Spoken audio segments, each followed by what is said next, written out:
Hello. Hello. How are you? I'm all right. I'd say the same. I just bit my tongue in the most significant way. I've never bit my tongue like this before. Like, I'm not kidding. Like, enough to draw blood? I did, yes. And Wow. in the middle of my mouth. In the middle of my tongue. I sent you a picture. I haven't seen it come through. I assume you just sent it. I just sent it. It still hasn't said delivered. Oh, okay, it just said delivered on my side. Yeah, there we go. Oh, wow. Yeah. Like, I knew it was, like, bad. And, like, I've never bitten my tongue in the middle of the tongue before like that. I don't know how I did that. I actually can't quite fathom how you would do so with it being it looks like it's a vertical slit in the middle of the tongue. So it is. And there's another one on the side. It'd be my right side. And from my tooth. Like, somehow one of my molars got that. I don't know how I did that. Because that's towards the front of the tongue. And in the middle. But yeah, I can actually make my molar, one of the front molars, touch it. But I'm just like, I don't know how I did that. It's either impressive or abnormal. Yeah. I guess the main question is it going to be okay for the evening, or do you need to seek attention? No, I think it's fine. It's not deep or anything. It's not like a continuous flow of blood. It's just a little bit of blood there. Because I took a picture right after. I was like that was bad. I wanted to see what it looked like because I felt it like swell just a little bit. I didn't think I was going to see blood, and I looked. And I was like, well, damn, there's blood there. Huh. I actually don't think I've ever.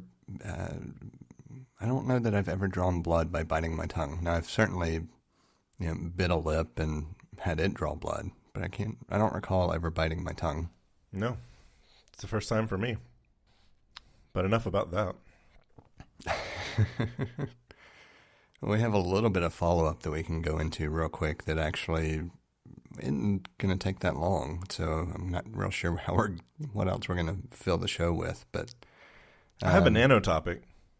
Well, I saw that. And I'm sure that'll end up leading across a digression in general. But that's what I'm hoping for. Real quick, I am going to skip down, though, to the semi-related follow-up. Because Go ahead. Go ahead. No, you go ahead. I was just going to say I had my second dose of the vaccine yesterday. Yeah. And so far, the only two side effects I've had the same kind of sore arm that I had with the first dose. And then in addition to that, I've been, I'm not going to say fatigued, like not to the point that I feel exhausted or anything, but I'm obviously more tired than normal. Well, I'm glad you got your 366 in before that second dose. Well, it didn't stop me from working out today anyway, and yesterday as well, actually, for that matter. So what I interrupted you to say continue because like it was bad form to interrupt you in that way, but I was just gonna say you're like, okay, you put in the notes, this is a semi-related follow-up, and you don't actually put it under the heading of follow-up, and then you're like, let's skip down to this as if it was it feels like VA. Let's see, how did you do it? Is it VA PD Div 07? It feels like that. It feels like that. I know it's really inside, like super inside, but I don't think we should explain it. No. And the whole reason I put it in the way I did was because it's not direct follow-up necessarily, because the question was just, have you experienced any side effects in general? But at the same time, it is related to what we discussed, a couple of episodes back. So I felt like it was follow-up without really being follow-up. Tell me how your follow-up without telling me how your follow-up. That doesn't really work here. Anyway, I get my second dose on, so it should have been, it was scheduled for Friday, but because I'm expecting side effects, I didn't want it to ruin my weekend, especially this weekend because Friday is Luke's 10th birthday. And so I didn't want to we're going to have a little family get together outside on Saturday, and I didn't want to feel bad. I didn't want to have like a fever or something. I didn't want to risk that. So I'm getting my second dose on Sunday because the Moderna, you have to wait 4 weeks. And I actually, so excuse me. So I actually went to, the first dose I went all the way to Columbus, Mississippi to get that. And the vaccine is rolling out better now. I actually got an email from Jefferson County saying that I should call and schedule my vaccination. I was like, thanks, guys. I got that email Friday. So that's a good, 50,000 weeks later. Yeah, I got my emails. I think it was Friday as well, actually, finally. Yeah, so, I mean, it was just like, thanks, but no thanks. And 50,000 would actually be like 960 years. Anyway, yeah. It's almost on par with the state of the rollout of the vaccine. Yeah. So what I did was I called around and I stayed with Walmart just because I got my first vaccine at Walmart. I just I need to make sure I get a Moderna vaccine for a second dose, and I called around because some places have it. And anyway, I found Walmart in town that has the vaccine. They had a appointment on Sunday, and so I'll get my second dose on Sunday. And so I went ahead and marked myself as out of office for Monday, just in case I have side effects. Because like I've heard, some people like a friend of mine, Ellery, he was saying that he would have the fever. He had a fever. And the fever was going, and then the fever broke, and all of a sudden he felt completely and totally normal. He's like, it's so weird because, like, normally when you have a fever, you're sick, and when the fever breaks and goes away, you still feel awful because your body's recovering from fighting an infection. But because it's not an actual infection, he's like, all of a sudden you just feel normal. Yeah, I'm still expecting the potential for side effects to crop up over the next 24 hours, but so far it's just been that kind of... I'm a little more tired than normal, but not bad. Not to an extent that it would stop me from doing something. Yeah. Well, you did your workout yesterday and today, so which made me think of the workout I've added. So like it's something that I can do all the time, and it's push-ups. I started doing like some extra push-ups, and so like Monday, the first day of April, that was last Thursday. I was like, hey, the first is a good day to start. I did one push-up. And then Friday, the second day of April, I did 2 push-ups twice. And then the third, I did 3 push-ups 3 times, and so forth. I'm going to see how far I can get. Like, once I get to today was 30 push-ups. 30 push-ups? Did I do that? No, 42 push-ups. Tomorrow will be 49. I'm going to see how far I can go. So I'm doing doing push-ups exponential at an exponential growth. It's getting tough. It's an interesting way to approach it. I have not gone back to the workouts I was doing, focused on trying to build a little bit of upper body strength. But I think I mentioned it on the show. I may not have. But Project Calisthenics was one that I came across that Simon Atta, I believe is how you pronounce his last name, is a longtime calisthenics coach, and the whole idea is being able to hold your body in different poses, kind of at will, kind of thing. And the program starts with just basics like pull-ups, push-ups, dips, rows, the kind of staples of building upper body strength. And I had started down that path, and then I paused, predominantly because I just didn't want to overdo it. I was already doing enough in general from a workout perspective that I felt like continuing that path was going to cause me pain. And so I figured I would get through the vaccination and any side effects where I may have to adapt to just walking or something relatively low impact and mild to get some exercise in for the day. And then once I'm past that window, then I'm going to add it back in and probably alternate like a Monday, Wednesday, Friday, do more of a cardio focus like I've been doing. Tuesday, Thursday, Saturday, focus on the calisthenics, and then Sunday be more diligent about recovery with Probably yoga. Yeah, yoga is the thing that I really want to bring back to my, at least like a couple of times a week. I really enjoy yoga. I really want to work it in more than that. The problem is that I feel like by the time I do, I'm putting so much effort into the day that something has to give somewhere. Like I don't want to spend 2 hours working out every day. Like right now, my range is anywhere from 30 minutes to an hour, just depending on the workout. And I'm okay with that time investment, but once we start talking about over that, I'm just not really on board. Yeah. I get that, because like for me, I always wanted to have I wanted to always have like a very effective workout, but I didn't want to spend more than an hour each day, and so yeah. And so with the jumping around, how about we actually go through follow-up? I was thinking that we should go to follow-up, because I didn't have much more to say about that. So I did a little bit of searching, and there's not actually an NC-17 cut officially of Mrs. Doubtfire, but there is an R-rated cut that exists. I haven't heard of any plans to release it, but it was just confirmation at least that at a minimum 2 different cuts of the film do exist.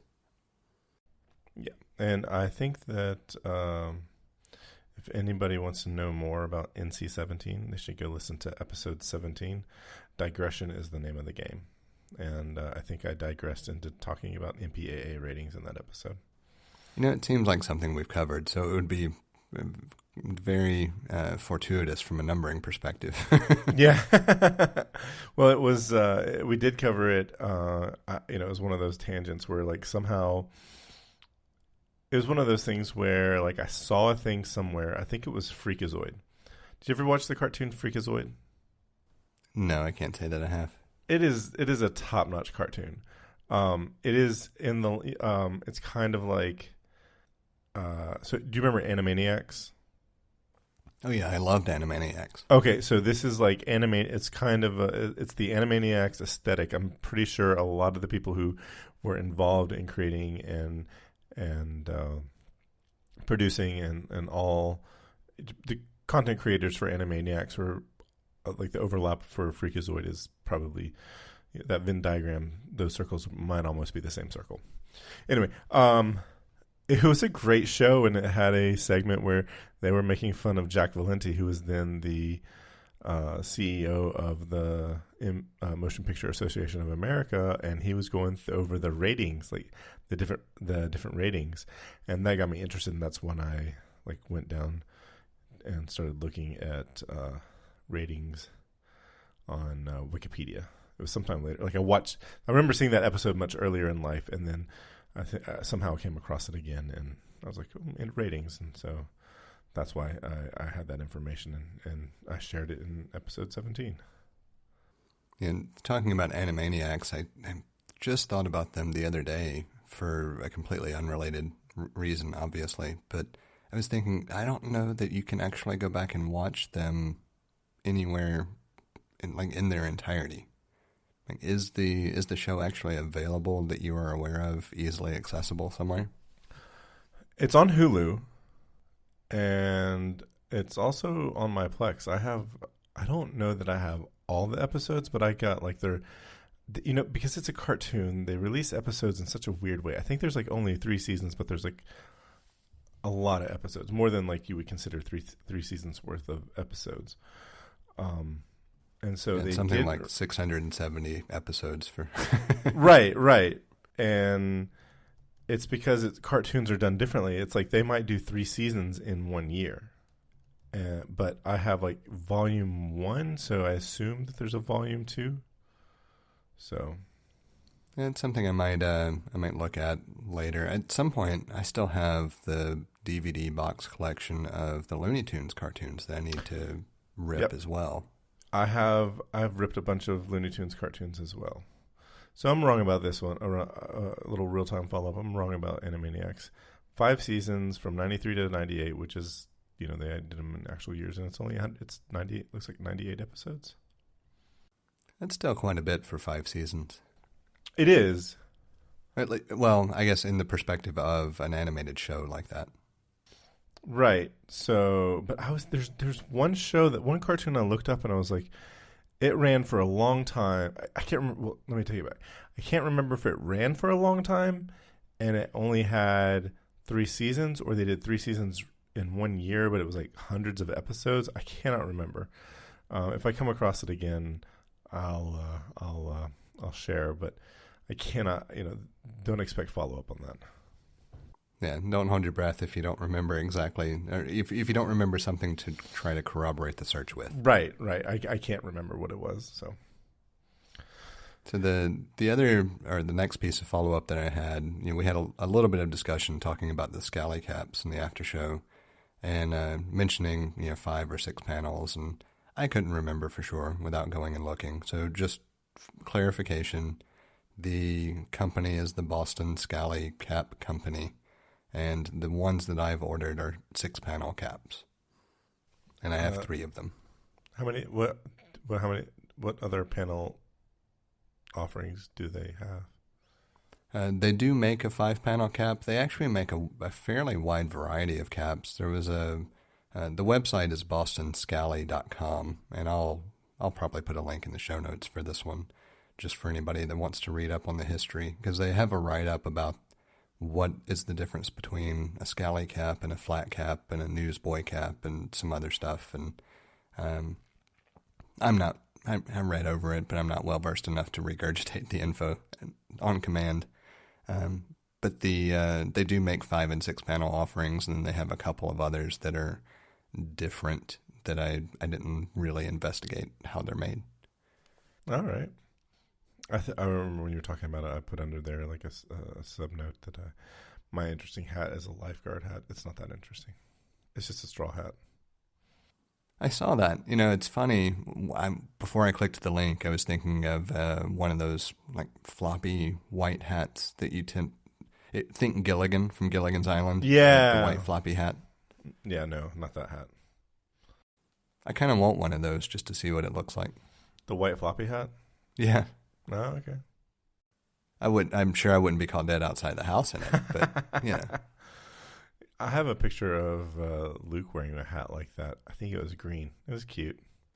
I do have a hat that's kind of similar to that I did buy specifically for a particular beach trip, and it was just because I was already there, had issues with not paying attention to sunscreen on the back of the neck, and I needed to make sure I covered it. So it was kind of all right, this will work type grab. And they serve their purpose. They just look kind of ridiculous. Yeah, I like it. I like it. It's kind of I don't know. I think we mentioned last episode, in the last 3 episodes, I mentioned something about the Endless Summer, and I think it was in the Endless Summer Revisited, the documentary about a documentary where I saw some folks in the 60s wearing lifeguard hats, and I was like, oh, I like the way that looks. And I remember my grandfather having one, and I just bought one on Amazon, and it's a really good summer hat. It's funny, I've always wanted a hat like Harrison Ford wore for the Indiana Jones movies. The fedora? Yeah. I have never taken the time to actually track one down and buy one, but I've always wanted one for some strange reason. I mean, Indiana Jones, he's fucking awesome. I have no doubt that's the entire reason, just subconsciously. Indiana Jones was almost portrayed by Tom Selleck. Yeah, I heard that. Yeah. I actually, while I'm glad it didn't work out for him, just from the standpoint of, I think Harrison Ford, it is tough not to imagine Harrison Ford in that role, having known him in the role. I like Tom Selleck quite a bit too, though. And I think he probably could have pulled off something that would have been as iconic, just not in the same way. Yeah, I was going to say, I love Tom Selleck. I very much enjoy his work. And yeah, I think it wouldn't have worked out, or it wouldn't have worked out the same way, rather. But because there's this sort of, by the time you get to The Last Crusade, like certain things are like, okay, we know, Harrison Ford is going to be Indiana Jones, and there are certain things that are just written for Harrison Ford, and they're so. Once you get into, I mean, I guess at that point we could say, well, maybe certain things would have been written specifically for Tom Selleck, but I feel like Tom Selleck he's more of a nice guy, which is a terrible thing to say about a man. You know what I mean, right? Yeah, I know what you mean. And famously, like the Magnum PI role seems like it was written specifically to play into that. Yeah, I've watched Magnum PI, but I haven't watched enough to really, I can't comment. I don't know enough. It's been a long time since I saw the original, but they rebooted the franchise with a completely different character, and the reboot is actually pretty good. I was surprised. I didn't think I would like it based on some of their casting choices, which has been something that I've repeatedly been wrong about for various shows or movies or anything where you're talking about a reboot of a franchise. I have been pleasantly surprised by a lot of casting choices after all, and so I'm trying to be cognizant of not having that bias going into it. You're not talking about the movie Solo, though. You're not including that, are you? I'm not. I will say, though, that with Solo, there are flashes where I can understand the casting choice. It just wasn't consistent. Whereas Donald Glover as Lando, I buy 100%, no problem. So I think that the execution just wasn't there. I think because of the handful of flashes where I saw what they were going for were actually in the film, if they had been able to pull off that consistency throughout, I would have been able to buy it, I think. I can see that. I mean, and those are really tough shoes to fill. Oh, absolutely. Like, I don't remember the person's name, but have you seen talk about the potential for someone to play a younger Luke? God, who was it? I am going to have to do follow-up for this one. But there's someone that has been rumored to play a young Luke for an upcoming Disney Plus show.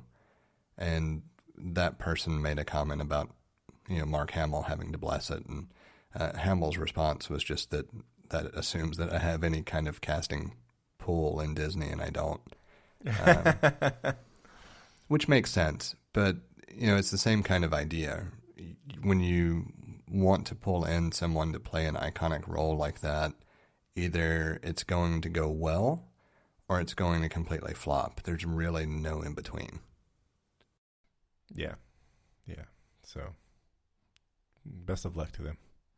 So on the topic of Toms, because for some reason or another, every time I think about Tom Selleck, I also think about Tom Skerritt. I can see that. I love both. I think both are phenomenal in their own right. But iconically, every time I think of Tom Skerritt, I think of the role he played in Top Gun. Ooh, see, I go to the role he played in Contact.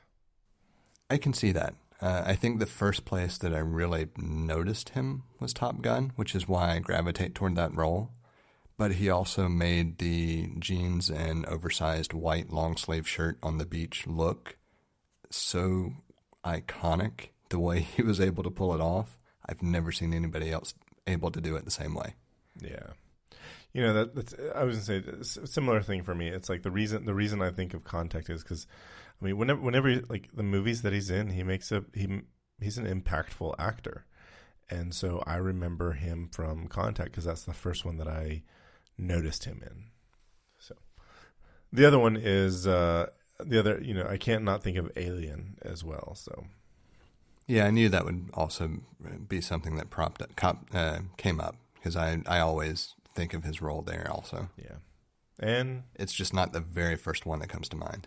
No, and then the next one that comes after that is sometime down the line is his role in Still Magnolias. him shooting the shotgun in the tree. Yeah. So, And I've only seen that movie like once or twice. Like, and I think I've only sat down to watch it once, and like I've been in the room or in the house where it was playing, but somebody else was watching it. So yeah, it's one I've probably been exposed to more than most, just because it was a favorite of my mom's to watch whenever it came on TV, and so there were many times that I would see bits and pieces of it playing in the background. Mm-hmm. Mm-hmm. So what'd you find out about things that you can do to test your Mac? I have no idea on timeline, but I know we were talking about names, and the current iteration is just Apple Diagnostics.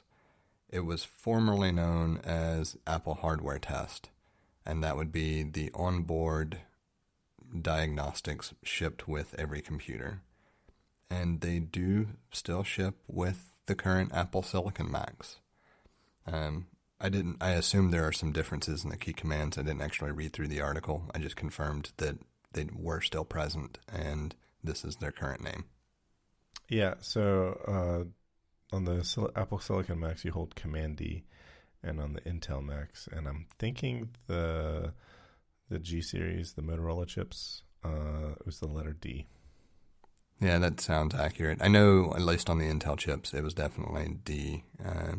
It's been way too long since I touched a PowerPC chip Mac to know for sure, or to be able to confirm on that one. Yeah, I can't confirm. But I will say, oh my God, there were some articles that I came across while working for Apple, and it was pretty clear to me that resetting PRAM, do you call it PRAM or PRAM? I always went with PRAM, but I've heard it done both ways. So when I was introduced to the Mac, it was called the person who was telling me about it. He told me PRAM, and working for Apple, everyone at Apple said PRAM. So there's that. And anyway, I came across this article.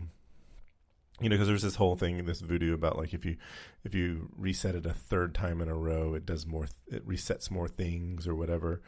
And I don't remember I don't think that was accurate. At least it's certainly not accurate on the Intel Macs. But I remember coming across an article specifically for Intel Macs, and that is that there is no PRAM on an Intel Mac. PRAM was specific to the Motorola chips, and when you do the command option P and R and hear the boot chime again, it's actually restarting NVRAM. And there's only NVRAM on Intel Macs. And I remember coming across this article and talking to like geniuses and be like, hey, and they're like, no, there's still PRAM. I was like, damn it, you guys, read the fucking article. And anyway, I just remember going down and seeing who wrote the article, because it was a internal only article. And so the authors' names were on it, and I was like, okay, I've got the entire Apple directory. I emailed that guy and said, hey, and I wanted him to answer, like basically like, does this mean that there's only NVRAM on Intel machines, and there is no such thing as PRAM on Intel machines? And I don't know.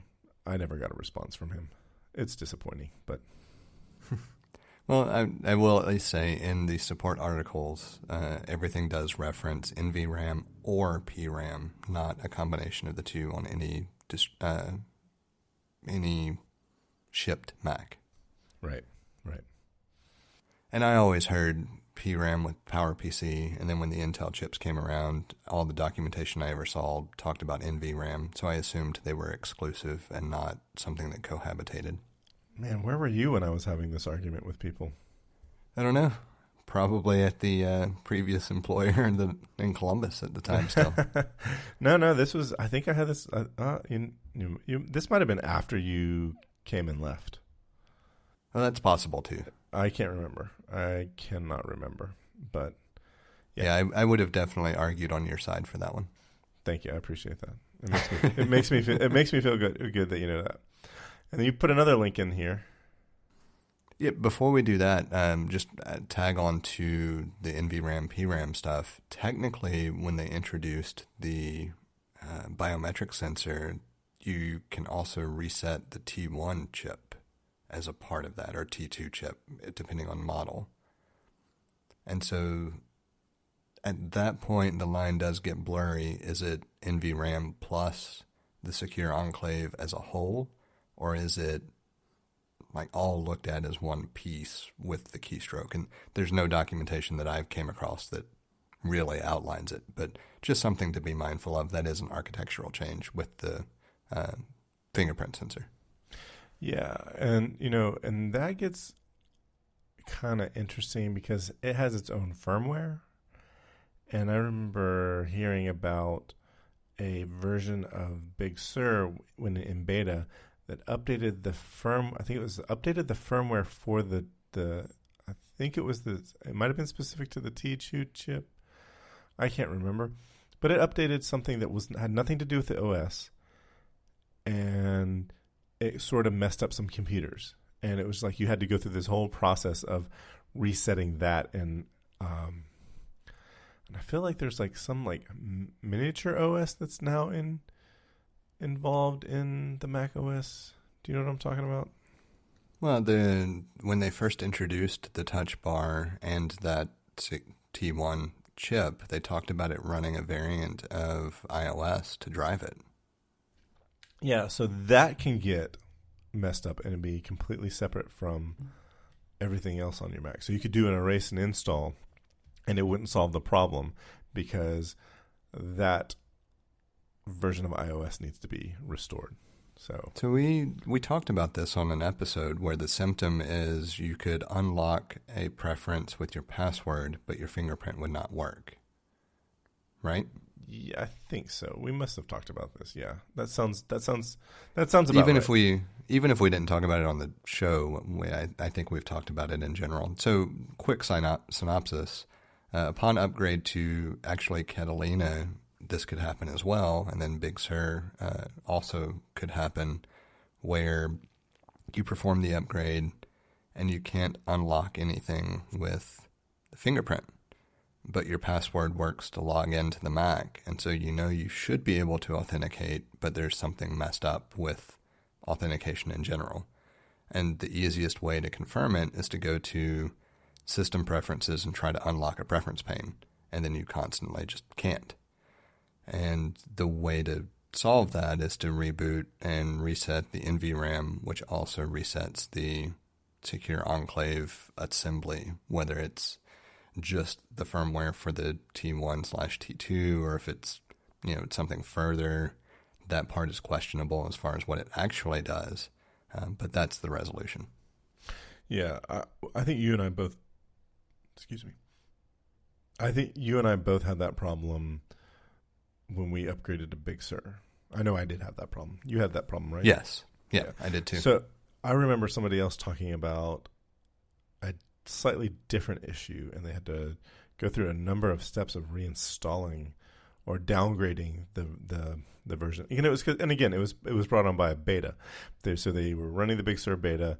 It updated the T2 software.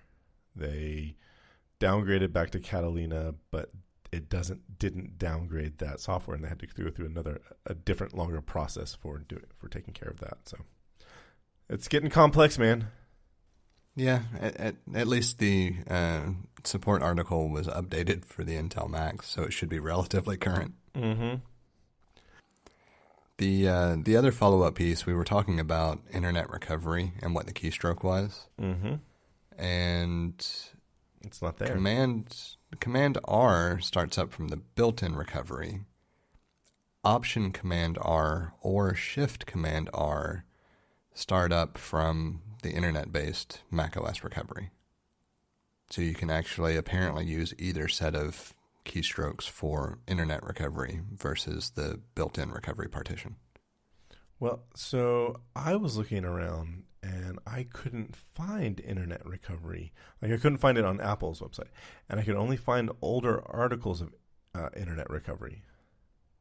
So if you pull up the article that I linked, there's a heading for Command R, but if you read further, it tells you the internet recovery options. It's not a separate headline. So they're directing you to try to do the onboard recovery, and you have to be reading and wanting to find the internet recovery to see that that's even an option. Option Command R or Shift Option Command R. And I kind of get why, because if I'm not mistaken, when you upgrade to Catalina, it upgrades the recovery partition as well. And I think they continued that with Big Sur. And it would not surprise me if there's a compatibility issue somewhere along the way where internet recovery could fail as the default option within that transition, just because of how many underlying technologies have changed over just those two OSs. So all that to say is it just doesn't surprise me that they would drive you to start with the onboard recovery partition versus internet recovery, because internet recovery, every time I've ever done it, defaults to what shipped on the Mac, not the most recent OS. Yeah, I think there was something that I think you can choose now. Maybe. It has certainly been a few years since I've done it, but like the last time I had to do internet-based recovery, the Mac in question was running either Lion or Mountain Lion. I don't remember which, but it was a Mac that shipped with Leopard or Snow Leopard, sorry. And it actually went back and installed Snow Leopard, and then I had to go through the upgrade process again. Mm-hmm. So if that's changed, great, but I could see why they would steer you toward the onboard recovery partition if that's still the default behavior. So I found on Intel-based Macs, Shift Option Command R during startup, you're offered the Mac OS that came with your Mac, or the closest version still available. If you use Option Command R during startup, in most cases, you're offered the latest Mac OS that is compatible with your Mac. Otherwise, you're offered the Mac OS that came with your Mac, or the closest version still available. Interesting. So the shift is what gets you. The shift is supposed to get you down to the closest that came with it, and no shift, the most current. But it's they leave some language in there like, hey, maybe it won't work that way, but that's what our intention is. So yeah, they don't do a very good job of explaining that, but it is Apple documentation after all. It feels a little bit like your documentation. No, I'm not kidding. Like some of the things. No, I get it. Your documentation, and the thing is, your documentation encourages and promotes learning. Most people just don't want to do that. And, I could, let me, that's unfair for me to assume that. We do have I don't want to say culture, but there is this sort of hand holding or spoon feeding that goes on. And if you aren't cognizant of it, you just play along with it. You just, whether you're receiving or giving. And I can remember getting started at work, and when I first started there, and it was, I'd ask you a question because the first thing I thought to do was I'll ask somebody who's next to me who's done it before, because that seems like it's going to be the fastest. And it's certainly the easiest as the person asking. And I just remember so many times you'd be like, it's in the documentation. And it got me into the habit of looking there first before asking you. And then that turned into, it's in the documentation, look better. I don't think you actually said look better, but you're like, it's in the documentation. And so I'd go look better. And then it got to where I just stopped asking so many questions. And then by the time, which made it great for I feel like what that helped me in so many ways. One, it helped me, I got the answer faster, and I got better at looking for things. And sometimes someone's not available, and if you can just find the answer yourself, that's great, and you've got the answer. But it also, which I wasn't even thinking about, but it also meant that when I did have a question, I actually had a question where people were like, ooh, and were sort of interested in helping me because it was a question where they knew it was, they knew it was probably not in the documentation. And so that became good because then I got to be known for someone who actually comes with real problems and not something that he could have, done on his own. Well, and the other piece to that is that when you did have a question, you had an informed question. Yes. It wasn't something that was, how do I do this? And, copy paste commands. It was, why does this do this? Or why can this do this? Or something that is actually understanding how something works. The perfect example, I was looking through some stuff today for trying to set up another random side project that is actually work related, but I'm doing it at home in a different environment to see if I can figure it out. One of those kind of oddball, trying to understand a technology before I go too far with it. And so I was looking up some basic information on how to do a couple of things. And there are plenty of sites that just, do this, do this, do this, do this. But none of it explains what any of those options are. And that's not what I'm looking for. I'm looking for some guideline that gets me in the right direction. I may have to still figure out a couple of pieces, but I don't want to just copy and paste some commands and assume that it's accurate or not know what it's doing. That, I think, is the piece that is lost. And it's difficult to write documentation in a way that drives that inquisitiveness. Yeah. Well, I mean, and it's the nature of documentation, right? Like, documentation is there to provide you with question-answer, but it's not fulfilling or serving a higher purpose if that's all it does. And trying to figure out how to create a document that provides the basic idea of the answer you need and isn't convoluted. It actually provides the answer. It just may not provide it step by step without any level of, thought. But trying to create it in that fashion and still guide you along the path of asking for something else or being inquisitive about something else, that's difficult. And I feel like I've done a decent job in general, but even then, that's not my forte. Well, documentation is hard to begin with, but it's, I don't know, it's like you can write it in, like, it's a protocol, and every step is outlined here, and it maybe even like links to places where you can go learn more about the things that you should know to do a certain thing. Or it can be bare bones, like, and you could have bare bones documentation that just tells you the least amount of information to do something, and there's stuff all in between. And sometimes there's a combination, like you might have a section that is really rich and tells you tons of things, and then another section that might be bare bones. So, Yeah, I definitely mix the styles to an extent with the stuff that I document. Yeah.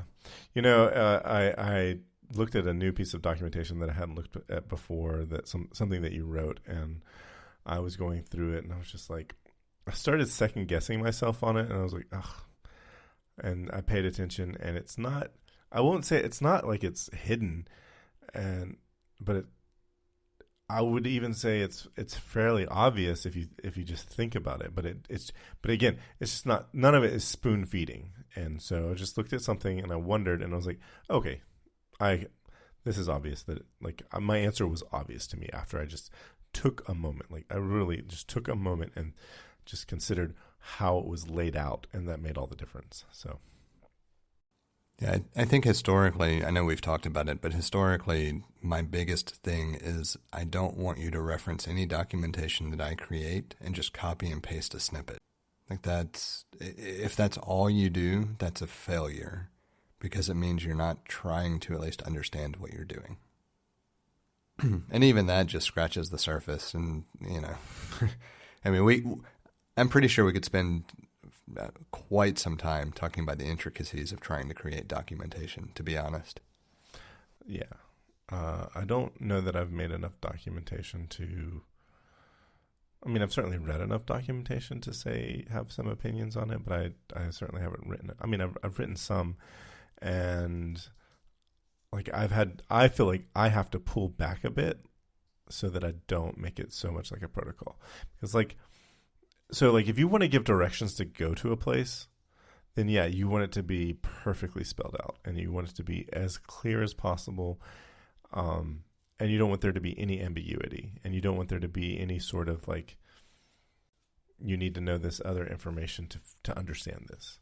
Whereas like this technical documents, I was like, I don't know. I started pulling back. I was like, it makes it easier to write documentation, but I'm like, it also makes the documentation more succinct. So when you are looking at something, you're not having to sift through things that you already know. So I think there's a lot of benefit to writing specifically about what you are doing and not trying to cover too much information. Yeah, I think the way that I've tried to balance that is anything that I wanted to spell out in a lot of detail, I put in a separate note first, and then go back to it 2, 3, maybe 4 days later, just sometime detached, and say, okay, out of these things that I did, what do I actually want to convey? And that's kind of how I wrote most of the things that I have written. Not always, sometimes it is literally just I need to walk through every step that I did and make sure that it's captured. But more often than not, it's, all right, if you understand anything about what you're doing, you can go from step 1 to step 3. And if you can't, then you don't need to go from step 3 to 4 in the first place. You need to understand 1 to 3. Right. And so that's been the kind of overall idea that I've taken as I've tried to develop documentation in general. And this has been, not even just at the current job, but previous employers as well. Mm-hmm. Well, would you like to talk about Jameson so we can finish the follow-up? I can. I just wanted to mention, I realized that the way I described what I was consuming that evening made it sound like it might have been a slight against Jameson. And I just wanted to clarify, I love Jameson Irish whiskey. I think it's great. I really do. It is one of the few that I can drink neat. I can drink it on rocks. I can mix it. It's extremely versatile. What I wanted to clarify is that there was no reason for me to open a significantly more expensive bottle of something if I wasn't sharing it with someone in person. Instead, I should open the bottle of Jameson that I know I enjoy and I know I can replenish anytime I want and not have to make a special trip somewhere to replenish. Gotcha. I don't recall thinking that you were making any sort of disparaging or not even disparaging, I didn't think you were trying to slight Jameson. So it was just because the specific phrase that I used was, why would I drink the good stuff or bring out the good stuff? Something along those lines. Right. As if and Jameson's I did say not good stuff. The good stuff. Yeah. And I wanted to clarify that because I do think Jameson is phenomenal. It's not my top choice Irish whiskey, but it is my go-to for ease of replenishing and versatility. So I certainly didn't want to slight it. Understood. So I found an iMac G4. I saw that. Did you order one? I did. I bought one. Nice. So I thought, hey, I'll look on Facebook Marketplace. I hadn't looked there yet. And I was like, okay, cool. I found one. And it's one of the older ones. I don't even know if it has USB 2. But that kind of doesn't matter because it's either going to just, it was a really good price. Because it's either going to be just like a showpiece, or just like something I have sitting on my shelf over here, or I might do the thing where I stick a Mac Mini Logic board in it. I don't know. So, or actually find an older Mac Mini and find something that's like broken in certain ways that where like all I need is a working logic board and power supply. So I'm not sure what I'm going to do with it, but I found one and I bought it. It's not here yet, and it's a little bit, using Facebook. There are certain people on Facebook, and as it turns out, the person that I have bought it from doesn't know how to set up their account, like to get the money that I sent to them, and they're waiting for Facebook support to help them set up an account so they can take money. I remember when I did it, it was a little bit wonky, but like I muddled my way through it, and there's not any documentation at all that tells you do this and do that, and you can get your account set up. So yeah, so it's a 17-inch because I wasn't gonna do 15-inch. It's 17 inches. Couldn't find a 20. The only, like I said that last week or whenever we talked about it, the only 20 I saw was that one that was going for like $850. But it's 17-inch. It's coming with the keyboard, mouse, speakers, box, documentation, all the discs, everything. It's got everything for $250. Not bad at all. Not bad at all. I may have to actually start paying attention to what gets posted on Facebook Marketplace. Facebook Marketplace has turned out to be, I feel like it has replaced Craigslist for local pickup, but the shipping and selling things is, I've shipped one thing. This will be my first thing that will be shipped to me. So, yeah.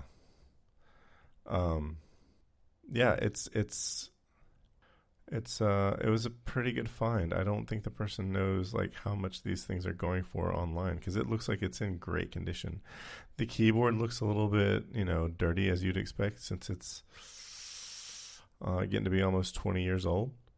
But I'm hoping like she figures out what she needs to do, but I'm kind of excited about it. I can't, like, the picture makes it look like it's running Tiger, but I feel like this one was only going to go to Panther. I'm not sure. Can't remember the exact backgrounds, but we'll see when I get it.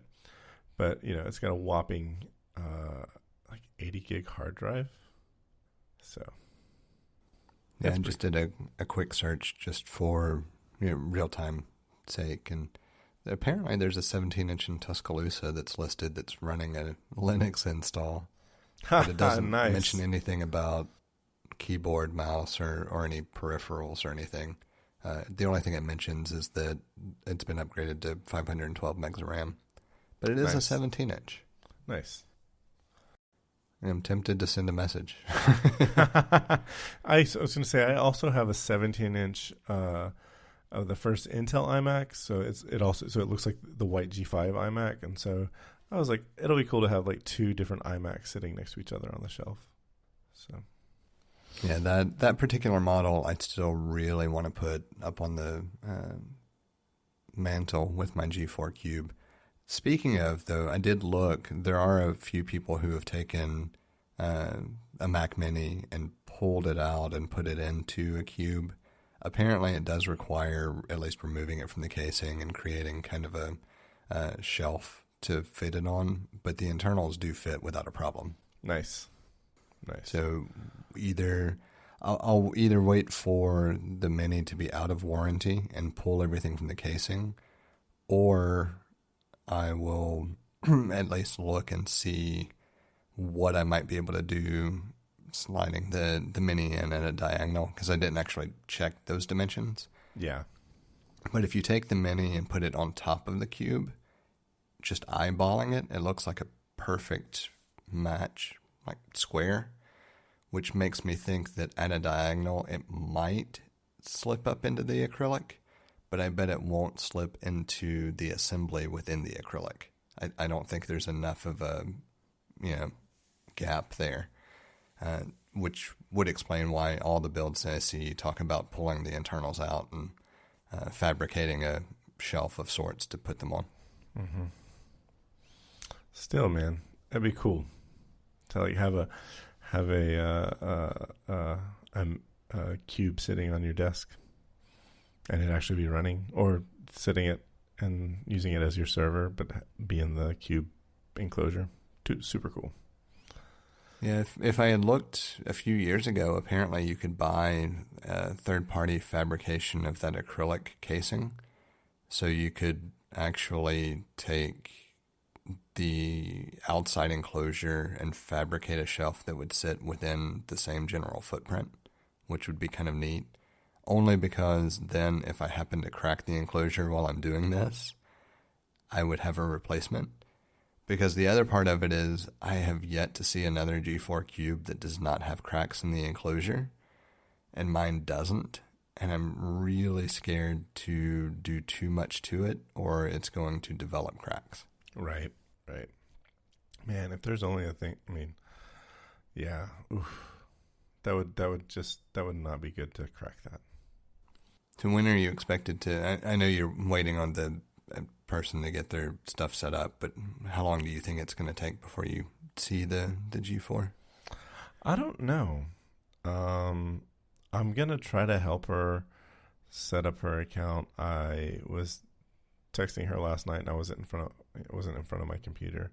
So I might take a look and send her some messages and see like, hey, here's how you can do it. But so hopefully if she could send it tomorrow, maybe I'll have it next week.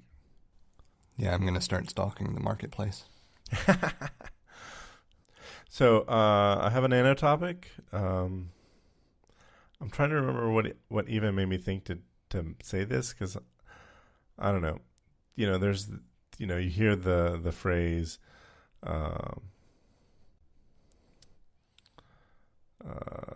so-and-so slid into my DMs, or so-and-so slid into my, you know, somebody sent me a private message or whatever. And so it's just, I feel, you know, I hear like DM and PM, direct messages and private messages being used interchangeably. And I kind of put some like, you know, where I was going to go with this, but have you put much thought into this? Only the kind of limited overview that I did when I saw the topic. Like, it is not something that has crossed my mind previously. Well, so I guess the reason why it crossed my mind is like, I remember somebody specifically asked me what's the difference between a direct message and a private message. And, you know, I explained, and I said, you know, the way they're being used now, it's hard to tell what people mean, because the two terms have become, or they're being used interchangeably. Sort of how literal and figurative, or literal is being interchangeably used for something meaning figurative and something actually meaning literal. It's a little bit frustrating, I think, but you know, language. I think the example of literal and figurative though is just complete misuse. Whereas I could at least see a case for PM and DM being more interchangeable than literal and figurative. Well, it's not. It's. I don't know that it's any more interchangeable. It's just that way messaging has changed so much since those terms were used and relevant. Like I'm thinking of, so my first experience with that, it would have been in the late 90s in the chat rooms. I never used IRC the way maybe it was first iterated, but I used I remember going to a website that had an ICE chat built or embedded into the page, and that's where like I started learning about DMs and PMs, because you could send you could be in a group, you're in a chat room, there's a bunch of people in there, and you send a direct message. So you're sending a message to somebody, so they're called out, and everybody else in the chat room can see what you said to that person. So that is a direct message. It's kind of like at mentions, like in, I guess at mentions were they first used in Twitter, or at least yeah, mentions were a Twitter convention. Yeah, I wasn't, I was just thinking, I was like, it could have existed, it could have Twitter could have, ripped that off of somebody else and were the first ones to really make it popular. But I could also see that they were the ones that like made that a thing. So, but now you can any sort of chat client now you can say at whomever to get their attention, and you have at mentions like in all sorts of chat clients, which Twitter's not even a chat client. Anyway, so direct messages were like DMs, and then you could set up a private room or send a private message so that you're still in the same room with that person, but you can send a private message that only they can see, and they won't. The other people in the room don't see it. So that's where private message came from. And so I was thinking it's like pretty much every text message you have that doesn't have other people in it, those are private messages. Well, it's just a difference in naming convention based on platform at that point, because anything that would be a non-private message from that regard would be a group chat. Yeah. Right. Or a group message. Whereas Twitter specifically uses direct message as a private message substitute, which is part of where the interchangeability of the two stems from. Because on Twitter, you have mentions and direct messages. Right. Mentions are public, but they get the, you're tagging a particular contact or person, whereas direct DMs or direct mentions are literally a private message on the Twitter platform. Right. And so it's like, but if you could argue that it's more accurately the at mentions are direct and the directs are private. Well, yeah, but then that's just showing your age from a chat client perspective. It is.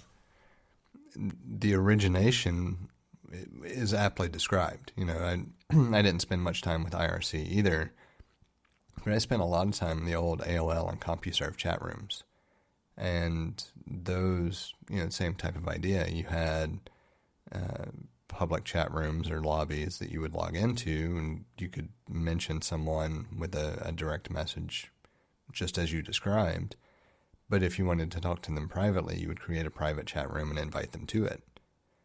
And that was the origination of relatively instantaneous communication. And then it has adapted over time based on the technology at play. And so with Twitter being a hosted platform, you can see why they would make a delineation between mentions versus direct mentions from a kind of ease of use standpoint, trying to onboard someone. If you mention someone, everybody can see it. If you direct mention someone, you're just sending it to that person. Yeah, and I'm just thinking, I was like, I can see how private mentions just didn't sound right. Yeah. I can see it was like, somebody's like, it's actually a private mention. And it's just like, we can't go with that. That's just not going to, that's not going to go over well. And it would be more confusing to have mentions and private messages than it would to have mentions and direct mentions. Right. So, marketing, man. Sometimes they fuck it up. There are very few scenarios where they do not murky the water. Yeah. And it's like, but see, that's the thing. It's like, it does make sense where it's like, this is what we're calling those things on this platform. But people say, here's the thing, I'm comfortable with that. Or it's like, maybe if this is like a platform that I'm on a lot, or this is the first platform I was on where I was doing these things, or maybe it's just like at some point in time, it just hit right, and now this is what's in my vernacular. And so then I use that term everywhere for the thing that I mean. And that just goes down to like, at the end of the day, know your audience and know how to communicate to your audience, because you want to be understood. And the time where correctness is important is when you're doing formal writing or there's no room for errors. So, yeah, and just to add on to that, like to this day, I still use like PM me. I don't think I've ever used the DM like vernacular. I think it's always been like private message me or send me a text. Yeah. So I try to use PM and DM the way that they were used with IRC. So I got to say, though, the best thing was when you were the first one in the chat room or everybody left and you go out and you go right back in so that you have all of the, I can't remember it might have been admin privileges, but the way it works is like the first one in the room got to be the moderator or the admin. I don't know, but it was great because you could kick people out, you could silence people. It was awesome. Yeah, and I don't remember how a lot of that worked anymore because it's been so long, but I know exactly what you're talking about. Yeah. And that's where, like, you know, because I still use this. I will, in my phones, I have keyboard shortcuts set up to do certain things, and I do the slash and then a word, and then it does a thing like if there's an emoji that I want to, you know, like that I want to use, have quick access to, but I don't want to have to, you know, I may not use it enough where it's always in my most recent emojis. I just have a slash and a word that makes me think of that emoji, and it, you know, it does a text replacement for that emoji, and I'm just like, awesome. And but that was from IRC doing the slash. At least that's where I started using it, because you had tools with you do a slash and a thing and a whatever. Yeah, I have a few of those set up as well. I think for anyone who spent any amount of time in chat rooms in general, who has reached, I would say, any age over 30, I'd be surprised if they don't have at least a handful of text replacements for those kinds of things. Mm-hmm. Well, you know, it's interesting because, like, none of my friends were using IRC. I mean, I was using IRC, but I had a front end. Like I wasn't using the command line. I had a web page front end that, I mean, it had a lot of text features, or I don't want to say command line features. That's not wrong, but it wasn't exactly, it wasn't AOL Instant Messenger. But I can remember talking to people and asking them, like, what messenger did you use? And I could kind of figure out what year they graduated high school based on the messaging app that they used. I can see that. I would have been one of the abnormal ones, because when it was iChat at the time implemented support for multiple different clients, I just roped everything into iChat. But I had Jabber clients and an ICQ, IRC, ICQ, Jabber, AOL, and then whatever the basic chat messenger was, all in that same app. I don't think I didn't use Jabber, but I think, yeah, I still have my ICQ number listed under contact and basic info on Facebook. I may have to go look. I don't know that I have anything listed there, but I might. Yeah, I have my ICQ number there. But I was going to say, I remember using ICQ, and oh man, I'm just thinking back to the UI, and like at the time I loved it, but I'm thinking about how much having to use that UI, I would just like, I cringe inside thinking about it.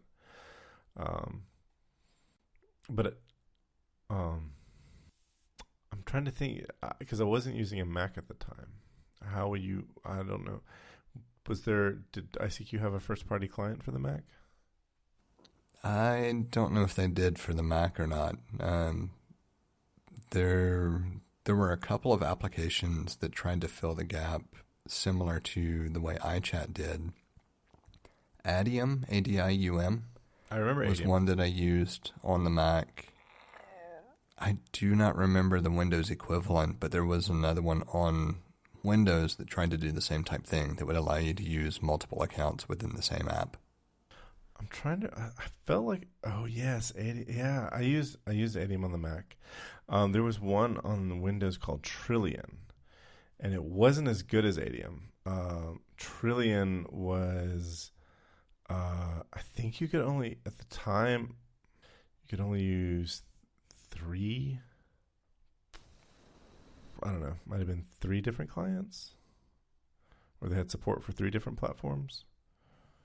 Possible. That was during a time frame where I wasn't really using a Windows machine and for anything other than some gaming, and kept all of my communication and everything else on the Mac.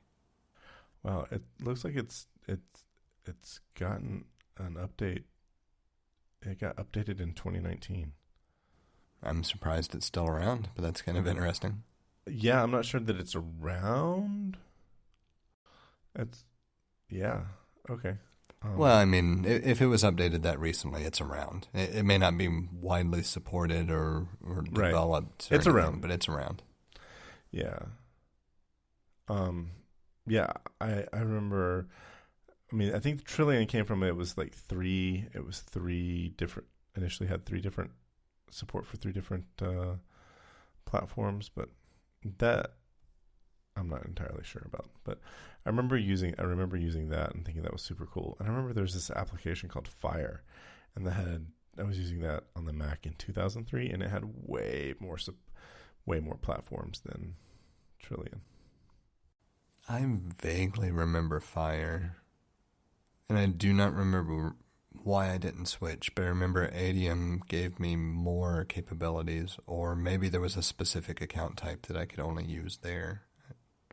I'm not sure. It may have also just been familiarity with it at that point, because I had already been using it. I remember at some point when, like, so the ADM I used in the mid 2000s, and I feel like it was because I couldn't find Fire. Yeah, at that point you're asking me to remember too much about thought processes that I have long since forgotten. Yeah. It was final release for Fire was February of 2006. So, and then I remember when you could configure it all in iChat, and that was nice because you could log history to files, to independent files. Yes, iChat used to be great. And yeah, it was at one point it was everything I needed, except for, at the time, thinking back, I can remember when you couldn't, obviously you couldn't send text messages for it, or send and receive text messages from it, but it was a good thing. It was a good piece of software. And if you had it logged, the history, you could have it restore some of that on either reinstall or relaunch based on needs. And that was great because you could have the last line or two of a message, but you also had the historical content if you wanted to go look for something. Granted, I don't recall ever really going and looking through previous IMs for anything anyway, but for some reason or another, I liked having that feature, and that's something that technically exists now, but not in the same way, and definitely not as lightweight and easily searchable. Yeah. I always like to I always want to be able to go back, but man, trying to search through the messages, it's not easy. Or there's not the option to make it easy where everything's local and you can search. So anyway, yeah, it relies too much on synchronization in the cloud. And I mean, I get it. I understand why, but it lost a lot of usability when it comes to searching anything historical. Well, I was going to say, at least on my Mac, I want it to be local. Like, I want to be able to search. Like, I don't want to have to, like, sync up. Like, that's one of the benefits of having a big hard drive in my computer. Yeah, but as long as they ship computers with, 128 gig drives, you can't make that assumption. Yes, but you can make it a preference. Fair enough. Anyway, that was all I had to say about that I can think of.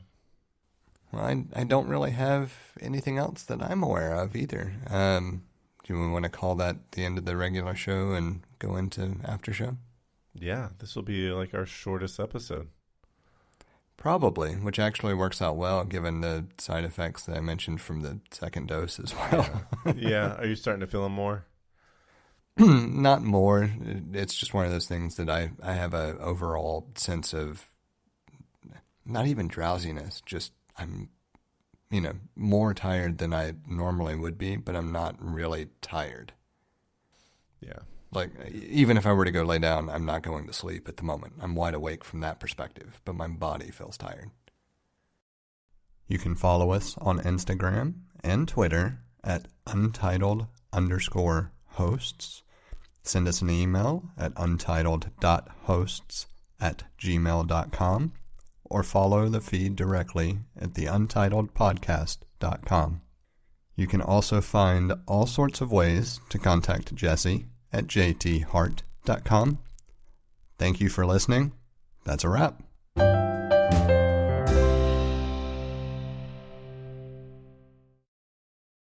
So I finished WandaVision.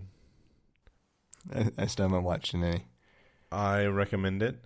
The first 2 episodes are it's kind of like what's going on here. And so I guess I'll talk about like the first 2 episodes. They don't really give you like especially the first episode. The first episode is just like they pay homage to like 50s television, specifically Dick Van Dyke, and it was really fun. It was cool to see it. They had, they did some fun things with that. But there's nothing as far as like a story is concerned, at least the story that they end up telling. So it's like, okay, the first episode was fun, but then you got to wait a week to watch the second episode. So you watch the second episode, and I was like, similar kind of thing, except for in the second episode they're paying more homage to Bewitched, but by the end of that episode they kind of give you like, okay, this is not just going to be like, we want to remember the history of TV. It's not like a TV Land tribute. So they do a thing and it's like, oh, that doesn't fit at all. And then the episodes progress and they tell a really great story. This is not, I wouldn't even call this a spoiler, but it's post Endgame and it's a lot of fun. And so my big criticism of the show is like Disney released it 1 episode a week because that's what they've been doing. They've been releasing all of their original TV shows 1 episode per week. And that is not how we consume TV anymore. And for them to develop the show the way that it is, it feels like it was, the idea is, here's all the episodes, binge them. And if that had been the case, that would have been totally fine for how they started the series off. But I think for the fact that they are making or spreading it out, it would have been better to indicate that this is not just going to be an homage to television, because that's how it felt like at first. They end up telling a really great story, and there are things that I did not expect, and it was a lot of fun. I think that's an interesting topic in and of itself too, though, because like go back to The Mandalorian and the 1 a week works. It has the right amount of suspense and the right amount of understanding of the world that it just leaves you wanting more, and that's it. It doesn't. The drawback is just that you can't enjoy the next one right away. Have you watched any of Falcon and the Winter Soldier? I watched the first episode. So we're current on it. It feels kind of like it would benefit from just releasing all of it and letting you watch it at your leisure. And I don't get that same sense with The Mandalorian being the counterexample. And so I do wonder how much of it is also rooted in the subject matter as a whole and just how much we've been exposed to the different universes. Because if you think about it with the Marvel Cinematic Universe, like, there's always been something going on, right? It feels constant from the time it was launched. Star Wars has always benefited from that delay. You had to wait decades. Yeah. And so how much of that is just personal perspective kind of rooted into the release strategy, and how much does that influence the enjoyment of the release strategy based on age group? What I'm getting at is that there are a lot of things that I really think you could drill into that it would be interesting. And for me personally, The Mandalorian works the way it's released. I get frustrated with the MCU-related subject matter the way it's released. So I watched the first episode of The Falcon and the Winter Soldier, and I watched it with my children because, we've been watching most of the Marvel things. Like, I really wish they could watch WandaVision, but there's some stuff in WandaVision like I don't think they're ready for yet. And so I'm probably going to wait until they're a little bit older to watch WandaVision. But so far, we watched the first episode of The Falcon and the Winter Soldier, and we get to the end of the episode, and I'm like, okay, I could wait a week. So maybe I'm just not far enough into it, but I'm like, I feel okay waiting a week. In my case, I'm going to wait 2 weeks to watch the next few episodes because I'll wait for them to watch them with my kiddos. But The Mandalorian, I never felt that, like, I'm like, yeah, I want more, but I never felt like, okay, I never felt frustrated like I did with WandaVision. WandaVision was frustrating. The thing that I didn't like about the way they told the story of the Mandalorian is I thought there were just a few too many episodes. I think it would have been more effective to have had a 12-episode season and did the whole Grogu story arc in one season. I could see that. I think a lot of that depends on how they do season 3. Yeah. Like if season 3, if this is just the end of the Grogu arc, period, and we don't see anything else, then yes, 100%, it did not need to be 2 seasons. So I'm basing that, assuming that is the end of the Grogu arc, and that maybe he'll show up here and there. But you got Disney's over there like we need more Grogu because that is selling a shit ton of merchandise. So if for nothing else, I mean, I think that's we'll see Grogu for those reasons. At the same time, Jon Favreau can be like, you know what? Let me do my thing. Let me be an artist. And I hope at least that he's got enough clout with Disney at this point to be like, all right, do what you want. Just give us something we can market. We want to sell some toys. I would be hard pressed to believe that he couldn't do whatever he wanted at this point with Disney. I know. I think he has more.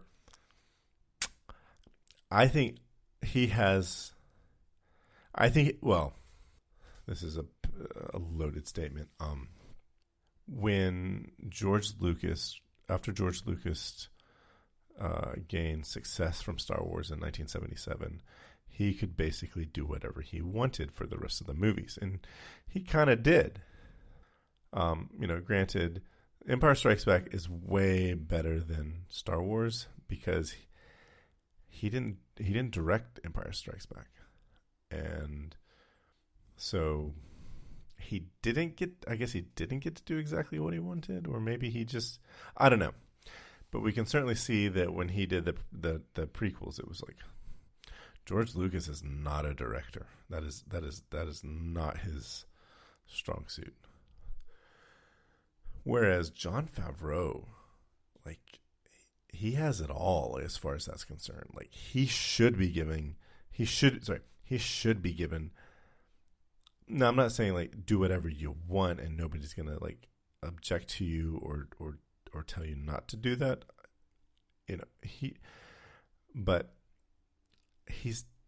I feel like he's definitely better at telling Star Wars stories than George Lucas is telling Star Wars stories. Yeah, that I think hands down.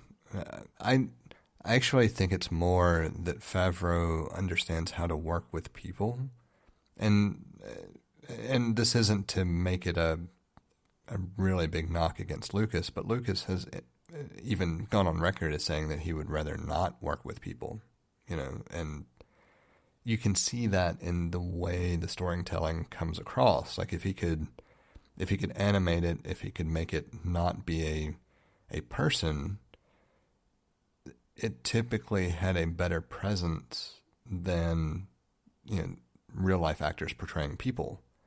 And it's because he just didn't get the personal aspects of directing.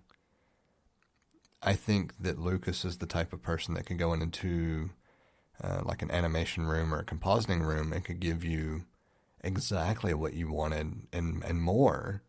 I just don't think he could get what he needed from people because he lacked that connection, whatever that may be. Like because I don't know that it's I don't know that it's any one specific thing.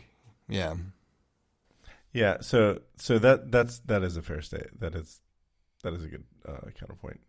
So that is to say, Jon Favreau is better at telling Star Wars stories as live action TV and cinema than George Lucas was. Yes, hands down. And he's excellent at Marvel too. I mean, he's like at the, he's kind of like, he's up in there too. So I mean, he's just like, he's like, he's got he's got 2 geese laying golden eggs for Disney. Well, you've got to think that he recognizes there's a certain element to letting people do things freely and seeing what comes of it and being willing to take that chance instead of having everything scripted. Like, to me, that's more the feeling that I get is the difference between the two. I feel like Lucas is very much a stick to the script kind of person, and Favreau is more willing to go out on a limb and see what happens when an actor embraces a role. Yeah. So I know I always talk about I want the Quentin Tarantino directed Star Wars story, but now I'm thinking about, like, where's the John Lasseter Star Wars cartoon? That's got to be a thing. I don't know that you'd see that happen. But why? He's the head of Disney's animation studios. Yeah, but I think there's a recognition that what Pixar does best is formulaic. And so extrapolating that to what we traditionally think of as Disney animation is also rather formulaic. And these other things, like dabbling in Star Wars with the Clone Wars and Rebels, and I don't remember the name of the one that's coming. It's like Bad Squadron or something like that. Yeah. Like those are not necessarily formulaic. They're more traditional TV. It's just animated as far as the feel of how they come across. But why can't we get Princess Leia singing at the top of a mountain somewhere? Well, for that, I would certainly go to Lasseter and say, okay, what can you do with the traditional formula in a Star Wars universe? Honestly, that would be awesome, especially if it was not a parody, but just something fun and light. And if that's not to say that is Star Wars fun and light? It's certainly fun, and it's full of adventure, but it's no Rapunzel or Tangled. It's no Tangled or it's no Toy Story. Yeah, it's not as light as it is portrayed. If you take a moment to think about a lot of the things that are portrayed, it's a lot darker than first glance would tell you. But I think the same is kind of true. Well, I'll backtrack that pretty quickly. Like, Marvel's universe tends to try to do the same thing, but it is innately a little bit darker than Star Wars. Yeah. Well, the comic medium lent itself to going darker because it's the audience the audience target is different. So, right. The original target audience. Yeah. The original parallel I was thinking of is that if you just sit back and watch the movies, you could make a case for most of the Marvel movies also being relatively light from just a fun action movie perspective. But you could say the same thing about the Star Wars universe, and both of them have much darker storylines to them if you take a moment to look. But out of the gate, Marvel is certainly more, I hate to say more violent, but that's kind of where I'm going. Like there is a more of a willingness to portray that darkness on screen than there is in the original Star Wars movies. You know, the original movies tried to tackle darker subjects, but not portray it in a dark fashion. But I don't think that's fair, because what was acceptable then is quite a bit different than what's acceptable now. True, and that's why I was also trying to think about what was portrayed with the most recent installment, and so that would be what, 7, 8, and 9. Yeah, they were definitely darker than 4, 5, and 6. Right, and you could argue that it was significantly darker than a lot of the subject matter tackled in any of the Marvel movies, especially when you think about the parent-child relationships and the killing of a father and attempted killing of a mother. That you can make the case that it is very dark, but it still has something about it that keeps it from being dark. And I think it's because you just don't typically see blood. You go back to just very basic cinematic concepts. Like the Star Wars universe has tended to not show blood spatter, and there are certainly cases for it. Like I'm not going to say that it didn't show up in the most recent movies, but previously it hasn't. And in the animated series, it definitely hasn't. I was going to say they certainly did in the last 3 movies, because like I remember seeing it, and it was minimal. Like, it was minimal, but I remember seeing it like, oh, okay. That's the first time I've seen that in a Star Wars movie. Yeah. But which is like, that's why we need the Quentin Tarantino Star Wars. Well, but it was minimal, but it startled you, and I think that's what is kind of driving the point. Yes, to your point. But I was just thinking about, so I had this thought about, if you go to Disney World, there's a lot of Star Wars themed things there, and I've seen videos where you have like stormtroopers coming out of this base, and then Darth Vader comes out, and they start doing a dance. Like, there's some pop music playing, and they're doing some pop dance, like kind of, I mean, it could be Britney Spears and backup dancers there. They're doing some sort of dance to some popular music, and it just seems so like, oh wow, is this okay or whatever? But I was just like, if Disney, I know it's a much smaller audience, but if Disney is doing that in their parks, why can't we get that in a movie? Like, why can't we get that in a Pixar movie? Yeah, that's a fair point.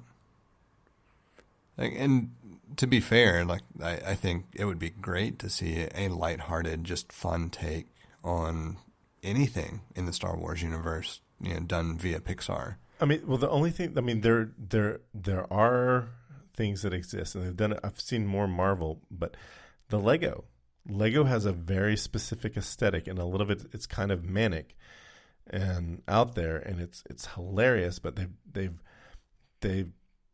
done Marvel, and they've done Star Wars, and they've put Star Wars in the Lego animated formula, and they put Marvel in the Lego animated formula, and I want to see. At this point, it's not like, hey, that's not what we want for Marvel, that's not what we want for Star Wars. It's not that. I think it's more, we don't want to use the Disney formula or the Pixar formula. Like, they're trying to keep the Pixar formula and the Disney formula safe, not the the Marvel story or the Star Wars story. They're not protecting those stories or those characters or that world. That's fair. Because I just think back to the Lego Batman movie, and it was great, even though it would not have been something that I thought would be entertaining or enjoyable at all going into it. It was just one of those things where it was Batman, so I had to watch it. Yeah, it's funny. Will Arnett was great. Yeah. But I mean, even like the shorts that they do, there's like 20-minute. There's a few Marvel episodes that are 20 minutes. They're hilarious, and yeah. So, Well, I think all of that just illustrates that the desire isn't necessarily for Pixar to take their formula and apply it. It's you just want to see more diversity in the types of Star Wars or Marvel things that you can watch. yeah. I also do want to see Pixar do something outside of, like, I want them to try a different formula. I want to see them do something that's outside of their wheelhouse. They kind of, not outside, but they kind of go a little bit darker on the Incredibles. Because you've got you've got some bad guys that are, they're in explosions. They died. So they they started pushing the limits with the Incredibles. And they kind of did it, and I guess it's not even a Pixar movie. It's a Disney. The Planes movie. That one kind of blurry. It's like, is it Pixar or is it Disney? I think technically it's Disney, but it doesn't have any characters that go into song and dance. So that strays from Disney. But anyway, I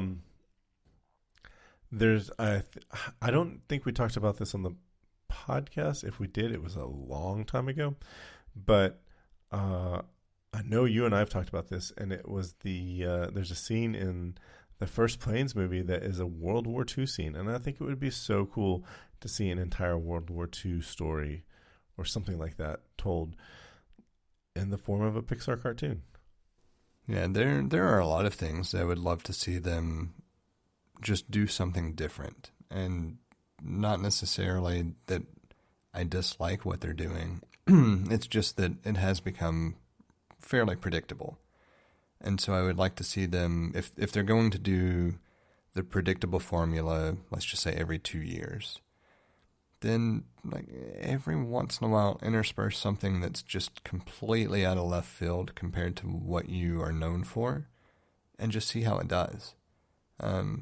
But it's the same kind of thing that I want from every studio or every director or every group. It's right. I don't want rehashes of the same stories all the time. It's great to reboot franchises and give different takes, but every couple of years I want something that's just different and new and hasn't been done before. Maybe it's a flop, but maybe not, and let's just see what happens. I believe they call them independent films. Yeah, at this point, probably. Yeah, but how many of those are now just rehashes of previously told stories? I don't know. Sometimes it's like, I'm okay with a rehash of a told story, but what are you adding that's new? So, or what are you, what are you doing that's making me look? Right. I mean, because at the end of the day, aren't all the stories about love?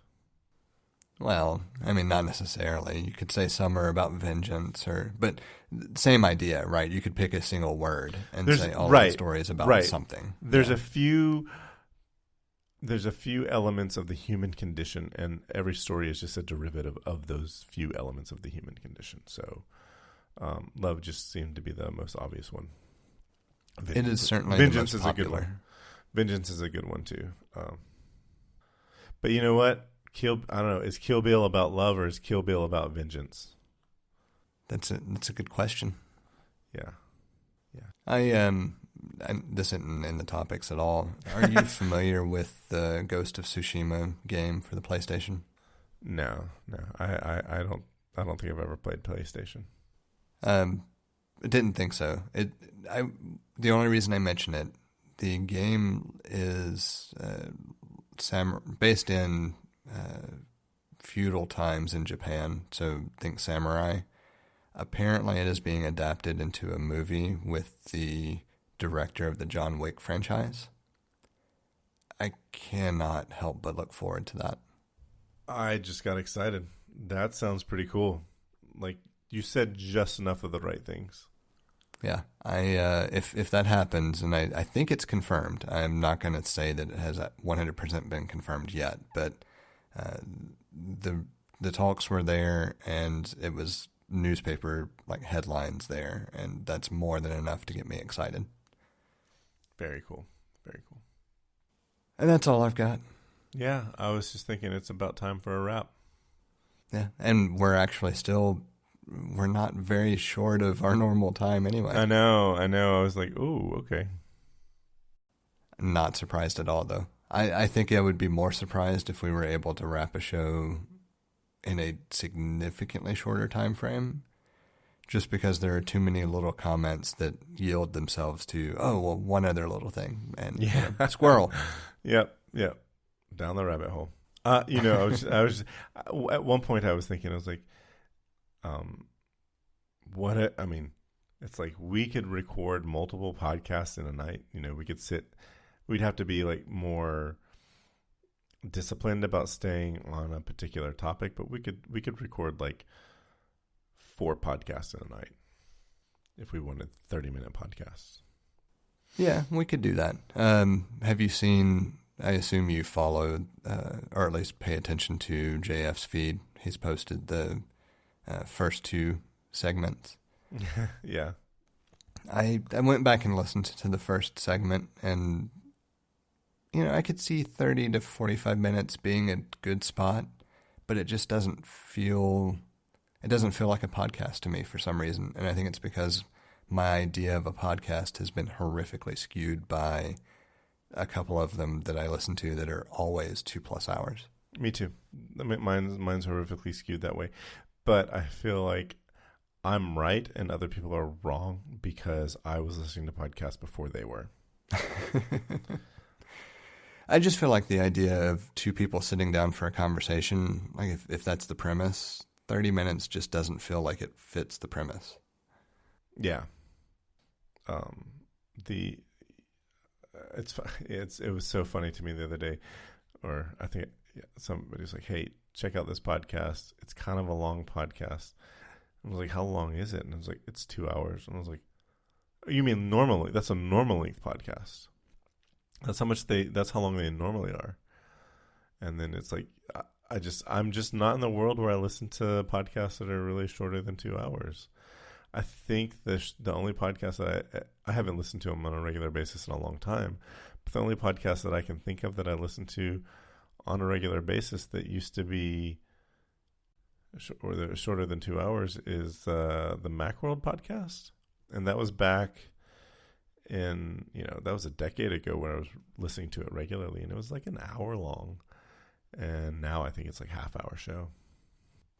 I think Serial was targeting the 45 minutes to an hour mark. And that one I listened to for the first season.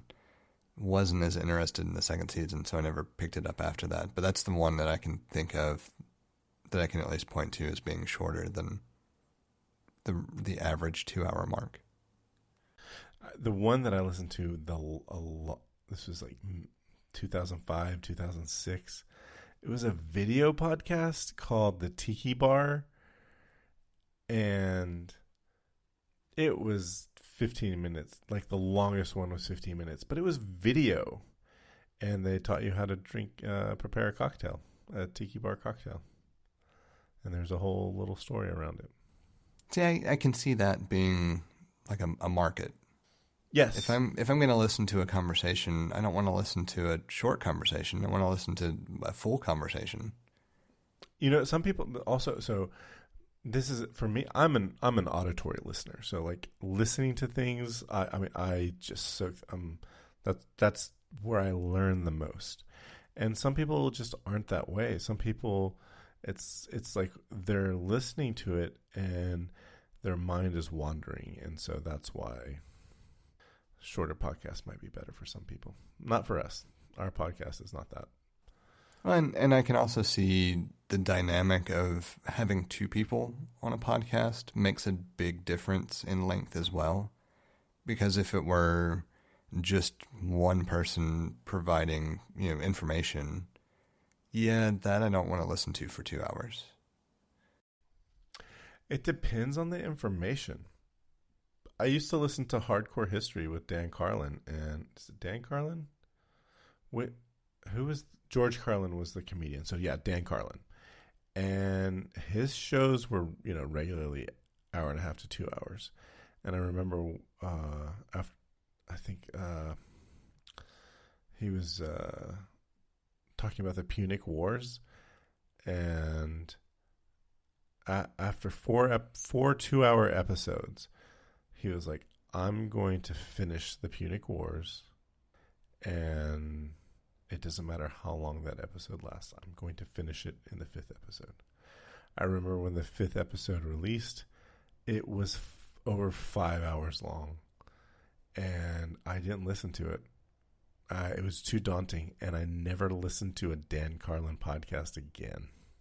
Yeah, fair enough. If it were something that I was very interested in, and the person providing the information was able to maintain interest through, enunciation, inflection, etc., I might be able to give longer. At this point, though, I have not encountered one where I don't want to hear something that breaks up the monotony of one person. Yeah. It was, they were like history lectures, so it wasn't too bad. Again, I'm an auditory learner, so it really it worked for me. Yeah, makes sense. Yeah. A good TED Talk can go as long as you want it to, right? I guess so. Depends on what we're talking about. All right. Well, I don't have anything else. You got anything you want to wrap up with? No, just tell people to stay frosty. All right. Well, until next time. Yeah. Good night. Good night.